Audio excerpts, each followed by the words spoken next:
Film ব্রেকের পর আপনারা দেখছেন ভোট বেঙ্গল থিংস টুডে এবং যে আলোচনা আমরা করছি যে এই বঙ্গ ব্রিগেডে যেখানে লড়াই চলছে সেটার ফলাফল কি হবে তা নিয়ে আমাদের সমীক্ষা এবং সমীক্ষা নিয়ে আলোচনা।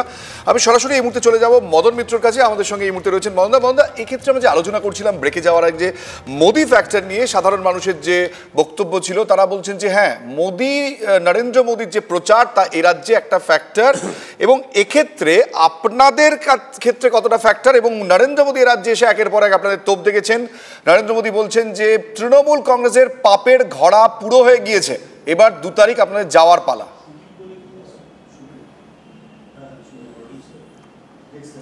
অ্যাকচুয়ালি আমার তো নিজেরই অনেকদিন রাজনীতি করার পর মনে হচ্ছে যে আমি আদৌ এটা বিধানসভা নির্বাচন দেখছি না লোকসভা নির্বাচন দেখছি।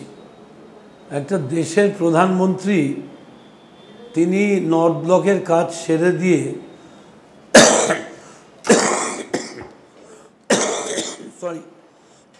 ডেলি প্যাসেঞ্জারি করে কলকাতায় আসছেন।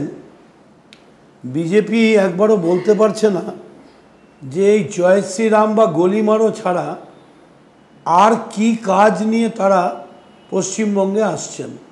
দেখুন, বাংলার মানুষ বোঝে 42টা আসন যদি তৃণমূল পেত তাহলেও তৃণমূল সরকার করতে পারত না। সেই অবস্থায় বিজেপি দিল্লির খেলা, দিল্লির পার্টি বিজেপি পেয়েছে। কিন্তু এটা বাংলার পলিটিক্স, বাংলার খেলা, বাংলার বিধানসভা। ফলে এখানে বাংলার মেয়ে মমতা হিসেবে, বাংলার মেয়েকে মমতাকে বাংলার মেয়ে হিসেবেই মানুষ পছন্দ করবে।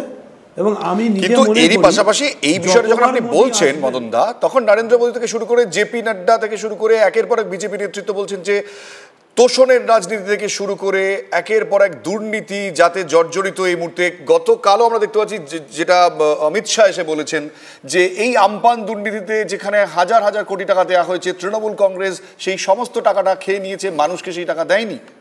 আমি আপনাকে বলি আমরা যেহেতু অনেক দিন রাজনীতি করছি, আমরা ভারতবর্ষের অনেক প্রধানমন্ত্রীকে দেখেছি, প্রধানমন্ত্রীর কথা পড়েছি। যেমন আমি নিজে নেহেরুকে দেখিনি, কিন্তু আমি হ্যারোস, ট্রিনিটি বা তার ডিসকভারি অফ ইন্ডিয়া জানি, পড়েছি। Miles away to go before I sleep, promises to keep. কিন্তু নরেন্দ্র মোদি এবং অমিত শাহ যে লেভেলে নেবে কথাবার্তা বলছেন, এই তোলাবাজি, সিন্ডিকেট, আমার মনে হয় প্রধানমন্ত্রীদের মুখে এটা ভালো মানাচ্ছে না। কিন্তু বাংলার মানুষ তো খুব সচেতন, এটা তো অন্যান্য রাজ্যের মতো নয়। আমার মনে হয় বাংলার মানুষ তারা সিদ্ধান্ত নিয়েছেন। কারণ আমি খুব কম করে হলেও 50টারও বেশি বিধানসভায় ব্যক্তিগতভাবে গিয়েছি। তাতে আমার মনে হচ্ছে যে এটা মেলাও নয়, খেলাও নয়, এটা একটা ফেস্টিভ্যাল হয়ে দাঁড়িয়েছে।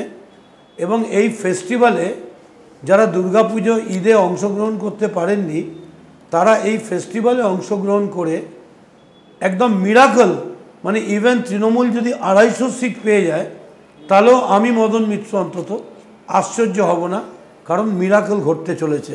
আমি একটা কথা বলি, কিছু মনে করবেন না।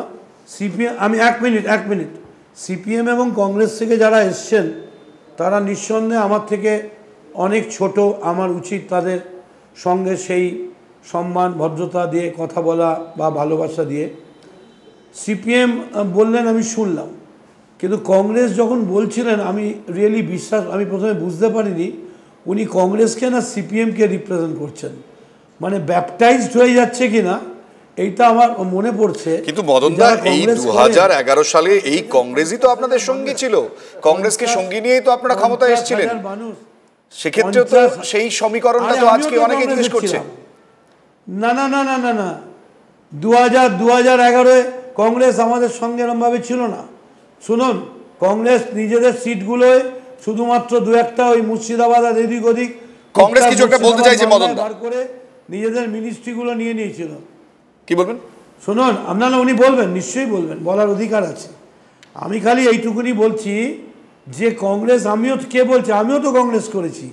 আমি এখনো ইন্দিরা গান্ধীর জন্মদিন পালন করি, আমি রাজীব গান্ধী মেমোরিয়াল সোসাইটি। ঠিক আছে, সেটা তো একটা সময় ছিল, অতীত হয়ে গিয়েছে, এখন সেটা রাজনৈতিকভাবে। যাই হোক ঠিক আছে। তবে আমি এইটুকুনি আপনাদের বলি যে আমি নিশ্চিত তৃণমূল এককভাবে এবং লড়াইটা একটা জায়গায়। আমি দুটো বিষয় নিয়ে আসবো মদন দা, আপনার কাছে আসবো। আমার এক্ষেত্রে দুটো বিষয় আলোচ্য, আমি সময় আছে আপনার কাছে ফিরছি। আমার দুটো বিষয় এক্ষেত্রে আলোচ্য, যে বিষয় নিয়ে আমরা আলোচনা করছিলাম, যে এক তো মোদি ফ্যাক্টর নিয়ে ক্ষেত্রে মদন মিত্র মনে করছেন যে কোনো ফ্যাক্টরই না, এক্ষেত্রে তিনি মনে করছেন যে নরেন্দ্র মোদী বা জেপি নাড্ডা যারাই আসুন না কেন, কিন্তু সমীক্ষা বলছে অন্য কথা। আমি এক্ষেত্রে আসবো যে বাম কংগ্রেস শক্তি বাড়ায়, কোথাও কি তৃণমূল কংগ্রেসের এক্ষেত্রে ভোট কমছে, এই প্রশ্নটা এই মুহূর্তে উঠে আসছে। একদিকে যেমন তৃণমূলের ভোট কতটা ভাগ বসাবে বাম কংগ্রেস আব্বাসের এই জোট, অনেকটা 31.3%, এক্ষেত্রে মানুষ বলছেন, খানিকটা বলছেন 21.7%, একদম নয় 28.8%, এবং জানি না বলছেন 18.2% কংগ্রেস। না, আমি প্রথমে বলি যে মদনদা যে কথাগুলো বলছেন তো এরকম বলেন, এরকম বলতে কোনো অসুবিধা কিছু নেই, কিন্তু কথা হচ্ছে যে পলিটিক্যাল কথা বলতে গিয়ে মদনদা যে কথাগুলো বলেছেন যে দুর্গাপুজোর উৎসবের আগে ঈদে আর এতে ভোট মানে মানুষ উৎসব করতে পারেন, ঠিকই তো বলেছেন মদনদা। পঞ্চায়েত নির্বাচনে পশ্চিমবাংলায় 37% মানুষ ভোট দিতে পারেননি, তো তাই তো মানুষ ভোট দেবেন এবার। যে পশ্চিমবাংলায় আনকন্টেস্টেড সিট, গণতন্ত্রের পূজা যেখানে হয়েছে, যেখানে ভোটের দিন 60 জন মানুষকে খুন হতে হয়েছে, সেটা তার জন্য ভোট দেবেন মানুষ। আর বাংলার জনগণ বিশ্বাস করবে কি করে, ট্রাস্ট করবে কি করে? ট্রাস্টের কথাটা একটু জিজ্ঞাসা করুন না। বিজেপির বিরুদ্ধে তৃণমূলকে ভোট দিলে ইউ আর নট শিওর যে সে পরের দিন সকালবেলা বিজেপিতে চলে যাবে কিনা। আবার তৃণমূলের বিরুদ্ধে বিজেপিকে ভোট দিলে এটা নয় দে আর নট শিওর তারা থাকবে কিনা। যারা বলছেন আজকে দল বদল, আজকে গাদ্দার গাদ্দার গাদ্দার বলে যারা চিৎকার করছেন, তারা অন্যের দল ভাঙিয়ে যখন নিজের সম্পদ তৈরি করেছিলেন, সাপুরের মৃত্যু হয় সাপের ছোবলে। মদনদা মনে রাখবেন, পশ্চিমবাংলার যে শিল্প সৃষ্টি করেছেন দল বদলুদের, আজকে সেই বিষয়ে আপনাদের বিষ পান করতে হচ্ছে। আপনি অন্য দলের আলোচনা পরে করবেন। আমি এক্ষেত্রে যখন এই আব্বাস সিদ্দিকী ফ্যাক্টরটা নিয়ে প্রশ্ন করছিলাম, আসছি কজন মানুষ কাজ, আমি আসছি সমদা, আপনাদের সংখ্যা এক্ষেত্রে আমরা দেখতে পাচ্ছি যে আমাদের আজকে যে সার্ভে, সেক্ষেত্রে এই যে জোট, তারা 17.4% তাদের একটা ভোট গেইন হচ্ছে আমরা দেখতে পাচ্ছি। সেটা যদি আমরা নিরিখে দেখি, নিরিখটা হচ্ছে অবশ্যই 2019 লোকসভাতে 14% ছিল। এবং আজকে আমি এই প্রশ্নটা দিদি আপনার কাছে করতে চাইছি যে এই যে সংখ্যাটা, এটা কিন্তু দেখতে পাচ্ছি বিজেপি নয়, তৃণমূল কংগ্রেস থেকে আপনাদের দিকে আসছে, এটা যেটা আমরা এখন সমীক্ষার ফলাফল। তার আগে আমি একটা প্রশ্ন মদন মিত্রকে করতে চাই। আমি জানি আপনার মতন করে মদনদাকে আপনি প্রশ্ন করতে চাইছেন। আমার প্রশ্নটা হচ্ছে এই যে সংখ্যাটা বারবার বলা হচ্ছিল, তৃণমূল কংগ্রেস বারবার বলেছে যে এই ভোট সংখ্যাটা গিয়েছিল হচ্ছে বিজেপিতে আপনাদের থেকে, তাহলে সেই সংখ্যাটা তো আপনারা ফেরোতে পারছেন, তাহলে ওই মানুষগুলো আপনারা কনভিন্স করতে পারেন। আসবো মদনদা। হ্যাঁ, আমার প্রথম প্রশ্নটা মদনদাকে আমি একটু করে নিই, তারপর আপনার কথার উত্তর দিচ্ছি। এই চারদিকে আমরা ফ্লেক্স দেখতে পাচ্ছি, বাংলা নিজের মেয়েকে চায়। সেক্ষেত্রে মমতা ব্যানার্জি বাংলার নিজের মেয়ে বলে ওনারা প্রচার করছেন, খুব ভালো কথা। আজকে যদি আমরা এই লাস্ট 10 বছরে দেখি, একের পর এক ধর্ষণের ঘটনা ঘটেছে পশ্চিমবঙ্গ জুড়ে। সেই ধর্ষকদের কোনো দৃষ্টান্তমূলক শাস্তি দেওয়া তো দূরের কথা, ধর্ষকদের পালাতে যে সাহায্য করে তাকে ওনারা এমপি বানিয়ে বসিয়ে দেন। তাহলে তারা কি বাংলার নিজের মেয়ে নয়?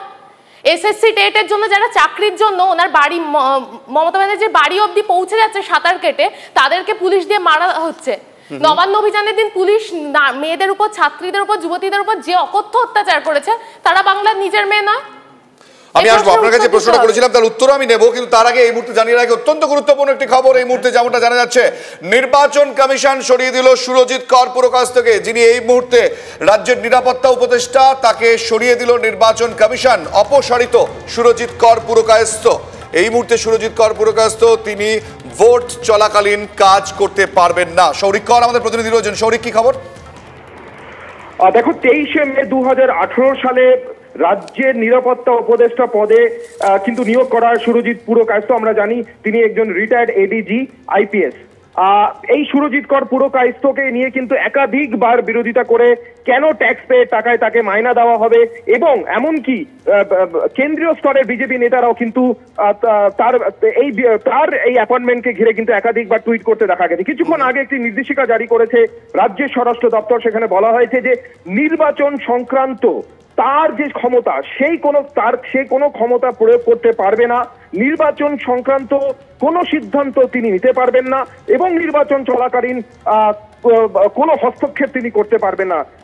এই মুহূর্তে এটাই সব থেকে বড় খবর, কারণ এই স্টেট সিকিউরিটি অ্যাডভাইজার পদে সুরজিৎ কর পুরকায়স্থকে নিয়োগ করাকে কেন্দ্র করে কিন্তু একাধিকবার শুধু বিজেপি শীর্ষস্থানীয় নেতাদের নয়, কিন্তু রাজভবনও কিন্তু নাড়া ছিল। কুণাল, সৌরিক, ধন্যবাদ। আলোচনার মাঝে অত্যন্ত গুরুত্বপূর্ণ একটি বিষয়, আমি সঙ্গীত আপনার কাছে আসবো যে এই যে একটু সৌম্যদা বলছিলেন যে কোথাও নির্বাচনের নিরাপত্তা নিয়ে একটা সংশয় ছিল, আজকে এই ধরনের নির্বাচন কমিশনের সিদ্ধান্তগুলো কোথাও কি সেই সংশয়গুলো থেকেই উঠে আসছে আপনার বলে মনে হয়? না, তার আগে আমি একটু এই যে প্রশ্নটা আসবো, আমি একটা সংক্ষেপে একটা লাইন নিয়ে নেবো। না, দেখুন, আমাদের কাছে সমস্ত বিরোধীর কাছে প্রত্যেকটা মানুষ বলেছে দাদা আপনারা এনশিওর করুন যেন ভোটটা শান্তিপূর্ণভাবে আমরা দিতে পারি। এখনো পর্যন্ত 2015 সল্টলেক এবং 2018 পঞ্চায়েত নির্বাচনের আতঙ্কটা মানুষের মন থেকে যায়নি।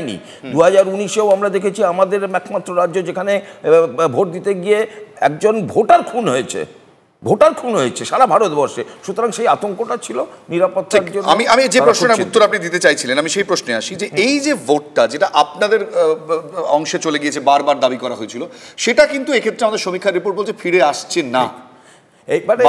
এইবারে ব্যাপার হচ্ছে, তার মানে আপনাকে বুঝতে হবে এই যে সমীক্ষাটা আপনাদের হয়েছে, যেটা ধরুন সীতারাম ইয়েচুরি বলেছেন এবং কদিন আগে ডালুবাবুও বলেছিলেন, যে ওই জোটটাই কিন্তু হয়েছে যে তৃণমূল থেকে যে ভোটটা বেরিয়ে আসবে বা তৃণমূল বিরোধী ভোটটা যাতে বিজেপিতে না যায়, যাতে এই জোটে যায়, পরবর্তীকালে যদি এরকম পরিস্থিতি হয় তখন ওনারা বার্গেন করে সরকারে থাকার চেষ্টা করবেন। এবার আপনি যেটা বলছেন আমাদের কাছে যে ভোটটা এসেছিল সেটা কেন আবার সিপিএম লেফট বা কংগ্রেসে যাচ্ছে না, কারণ তারা কিন্তু জানে যে 34 বছর ধরে বামেরা বলেছে আমাদের 55,000 কর্মীকে মেরেছে। 2011 নির্বাচনের আগে বামেরা বলেছে কংগ্রেস 72 থেকে 77 পর্যন্ত করেছে। এই কংগ্রেস সম্বন্ধে এই বামেরাই বলতো এরা হচ্ছে সাম্প্রদায়িক এবং বুর্জুয়ার। আমি একটা ছোট্ট প্রশ্ন করব, আমি আসবো আমার সময় খুব কম। দেবাশিস বাবুর কাছে আমি 1 মিনিটের জন্য ধরে নিচ্ছি, না আমি এখানে একটা পয়েন্ট অ্যাড করে দিচ্ছি, আপনার কাছে ফিরবো। আমি একটা পয়েন্ট অ্যাড করে দিচ্ছি যেটা আমরা আলোচনায় খুব গুরুত্বপূর্ণ হয়ে দেখেছিলাম, যে তৃণমূলের বিরুদ্ধে তোষণের অভিযোগ, একের পর এক অভিযোগ যেটা বিজেপির পক্ষ থেকে বা বিভিন্ন রাজনৈতিক দল করেছে, তোষণের অভিযোগ কি ক্ষয় ডেকে আনছে তৃণমূল কংগ্রেসের। এই পয়েন্টটা অ্যাড করে বলি, আব্বাস সিদ্দিকীর সঙ্গে হাত মেলানো এটা কি কোথাও একটা ফ্যাক্টর হলেও হতে পারে? আমি আপনার পয়েন্টে আসছি, আমাকে 1 মিনিট আমি ওনার পয়েন্টটা যোগ করে নিই শুধু, যে বারবার যেটা বলছেন যে এই যে 122 যেটা বিজেপি দেখাচ্ছে বা যে পার্সেন্টেজটা আপনারা দেখাচ্ছেন, সেখানে আপনারা বলছেন যে বামের ভোট বামের দিকে যায়নি বলে এরকম একটা দাবি করা হচ্ছে। ভোটের গায়ে ঠিক আছে, সেটা বুঝতে পেরেছি। হ্যাঁ, কিন্তু তাহলে এখানে তৃণমূল থেকে প্রায় 70%, আমি যদি খুব ভুল না হই সংখ্যাটা, তো বিজেপিতে এসছে যারা প্রার্থী পাচ্ছেন, তারা কি হেরে যাচ্ছেন নাকি তাদের পিছনে জনসমর্থন নেই? তাদের ভোটটা কোথায় গেল? এরা তো তৃণমূলেই ভোট পেয়েছিল। আমার এই প্রশ্নটা রয়ে গেল, মানে কারোর গায়ে তো ছাপ্পা থাকে না। আশা করি আপনি তৃণমূল। আমি প্রশ্ন নিয়ে একটু মদন মিত্রের কাছেও যাবো, যে আমরা মদনদা দেখতে পাচ্ছি যে এই যে ভোট পার্সেন্টেজ, সেক্ষেত্রে একটা বৃহৎ অংশের ভোট যেটা আপনাদের থেকে কেটে সেটা জোটের দিকে যেতে পারে। এই জোটের দিকে যাওয়ার ক্ষেত্রে আমরা দেখতে পাচ্ছি আব্বাস সিদ্দিকী, আমরা যেটা আলোচনা করছিলাম সেটা একটা বড় বিষয়। তোষণ, মুসলমান তোষণ, এমনটা ডাইরেক্ট অভিযোগ বিজেপির ছিল, যে এই ফ্যাক্টরগুলো কোথাও কি আপনাদের এই ভোট পার্সেন্টেজ কমার একটা কারণ হতে পারে? প্রথম হচ্ছে যে এই আপনার এই মিম আর এই ওয়ারসি আর এই আব্বাস সিদ্দিকী পশ্চিমবঙ্গ নির্বাচনে কোনো ফ্যাক্টর হবে না, কেন জেনে রেখে দিন। আর বিজেপি যে অভিযোগ করছেন আমি কোনো ফ্যাক্টর হবে না, তার কারণ যে ধর্মীয় উন্মাদনা বা মৌলবাদী শক্তিকে নিয়ে রাজনীতি একদিকে বিজেপি আরেকদিকে সিপিএম কংগ্রেস করার চেষ্টা করছে, একমাত্র তৃণমূল কংগ্রেস দাঁড়িয়ে বলছে নামায় হিন্দু নামায় মুসলমান, সবসে পহলে मैं সিপিএম এর কাছে যাব। টি ফর টেম্পল, সংক্ষেপে সময় খুব কম। সিপিএম মদন মিত্র বলছেন পাল্টা কি আপনার? না আগে দাঁড়ান, না 1 মিনিট মদন আসছি, সময় খুব কম। ঠিক আছে, কিন্তু সিপিএম কে দিয়ে বলি না, ঠিক আছে, মমতা বন্দ্যোপাধ্যায় বাংলার মেয়ে বলে নারী সুরক্ষায় পশ্চিমবঙ্গ নাম্বার 1। প্রথমে বলা হয়েছিল ইন্ডিয়া 45% এর মতো পাবে এবং বিরোধীরা 31% এর মতো যাবে। পরবর্তীতে দেখা গেল দুজনেই সমান সমান পেয়ে গেল, 37 এর কাছাকাছি দুজনেই পেল। তো এক্ষেত্রে হচ্ছে যে এই যে সমীক্ষাগুলো হচ্ছে এগুলো তো কোনোটাই আপনারা যেটা আমি সমীক্ষা নিয়ে বলছি যে সব ক্ষেত্রে না আব্বাস সিদ্দিকী ফ্যাক্টর নিয়ে আলোচনা হচ্ছিল, আপনারা কি এই ক্ষেত্রে মদন মিত্র বলছেন কোনো ফ্যাক্টরই না? এই কথাটা হচ্ছে মদন মিত্র এটা বলছেন যে একমাত্র ধর্ম নিয়ে রাজনীতি নাকি তৃণমূল বাদ দিয়ে কেউ করে না। আমরা দেখেছি মমতা ব্যানার্জিকে হিজাবের মতো জিনিস পরে রাস্তায় দাঁড়িয়ে নামাজ পড়তে, সংখ্যালঘু তোষণ করতে, সমস্ত রকমের ভাতা দিতে। আসলে আব্বাস সিদ্দিকী কোনো রকমের সাম্প্রদায়িক দল নয়। যে কটা আইএসএফ এখানে না, এখানে এখানে এখানে একটা পয়েন্টে না না প্লিজ আমি সবাই আলোচনা একদম সিঙ্গেল উনি বলেছেন 50 কোটি মানুষ আমি যেন বলছি ক্ষমতায় আমরা বসে, সবাই এটা কি মানুষের ভালো চায়? আমরা সবাই যেন Second এটা May দেখি যে এই যে সমীক্ষাটা যেন সত্য না হয়, উত্তর যদি second সত্য May। হয়ে যায় হবে না, BJP তাহলে দেশের উপর যাবে। মারাত্মক জিনিস হবে, এটা হর্স ট্রেডিং হবে। আমরা কিন্তু সেটা কেউ এটা বিজেপির বিরুদ্ধে সরাসরি অভিযোগ। দেশের উপর যাবে, আপনি না, আমাকে অনুষ্ঠান শেষ করতে হবে। না, না, শুনুন। দেশের উপর যাবে। মদনদা BJP কি বলছেন শুনে নিন। হর্স শেষ সময় খুব কম। মদনদা কি বলছেন শুনে নিন। হর্স ট্রেডিংটা শুরু করেছে বিজেপি। মদনদা thank you so much. BJP 2000 এই রাহুল সিনহা মদনদা থ্যাংক ইউ সো মাচ। শ্রমিকদা থ্যাংক ইউ সো মাচ। 2016 পরে দিদি thank you so much, thank you so much. সৌমদা সময় একদম নেই, really very sorry. Thank you so much Debashis da. আমি যেতে সিপিএমকে শুধু একটা কথা বলতে চাই যে ভোটের রেজাল্ট যাই হোক না কেন, কিন্তু যখন আপনারা নীতি আদর্শের প্রশ্ন তুলছেন, কারণ আপনারা এমন একটা রাজনৈতিক সংগঠন যারা বারবার নীতি আদর্শকে আঁকড়ে ধরে আপনারা নীতি আদর্শের কথা বলেছেন। আপনারা যখন আব্বাস সিদ্দিকী প্রসঙ্গে কথা বলছেন তখন শুধু একটা কথা স্মরণ করিয়ে দিতে চাই, এই আব্বাস সিদ্দিকী আজ থেকে মাত্র কয়েক মাস আগে মমতা বন্দ্যোপাধ্যায়ের কাছে গিয়ে 44টি আসন দাবি করেছিলেন শুধুমাত্র ভোটে লড়বেন বলে। আজকে তিনি আপনাদের জোট সঙ্গী। তো নীতি আদর্শের প্রশ্নটা আপনারা ডেফিনেটলি আপনাদের করতে পারেন, কিন্তু আমাদের সমীক্ষা অস্বীকার করছেন না আব্বাস সিদ্দিকী ফ্যাক্টর, সেটা কিন্তু আমরা কোথাও লুকোইনি। এবারের নির্বাচনের ফলাফল যাই হোক না কেন, ভোটের সমীক্ষা শুধুমাত্র একটা সময়ের উপর দাঁড়িয়ে আমরা করি এবং সেটা সময় তার জবাব দেয় যে সেটা ঠিক হবে না ভুল। আপনাদের সকলকে ধন্যবাদ আমাদের সঙ্গে থাকার জন্য, এবং বিশেষ করে আমাদের অতিথিরা এবং আপনারা যারা আমাদের সঙ্গে ছিলেন। যেতে যেতে আমরা কি মনে করি গোটা বিষয়টি নিয়ে আপনাদের জানাবো। আপনারা সঙ্গে থাকুন, দেখতে থাকুন TV9 বাংলা। ঘন্টার অপেক্ষা, তারপরই শুরু বঙ্গযুদ্ধ। ঠিক তার আগে বাংলার আম জনতার মনের খোঁজ নিয়েছে TV9 বাংলা আর পোলস ট্র্যাক্ট। সেই সমীক্ষা বলছে বাংলার এবার ত্রিশঙ্কু সরকার। সমীক্ষার ফল ঠিক হলে 5 দশক পর এ রাজ্যে কোনো দল বা প্রাক নির্বাচনী জোট একক সংখ্যাগরিষ্ঠতা পাবে না। গণতন্ত্রের পক্ষে সেটা খুব সুখের সময় নয়, কারণ এমন পরিস্থিতিতে ভোটের পরে শুরু হয় টালমাটাল, থমকে থাকে প্রশাসন। শনিবার সকাল থেকে ভোটের লাইনে যারা দাঁড়াবেন, আশা করি তাঁরা এই অনিশ্চয়তার অবসান করবেন। একই সঙ্গে বাংলার সার্বিক উন্নয়নের কথা মাথায় রেখে প্রয়োগ করবেন নিজেদের ভোটাধিকার।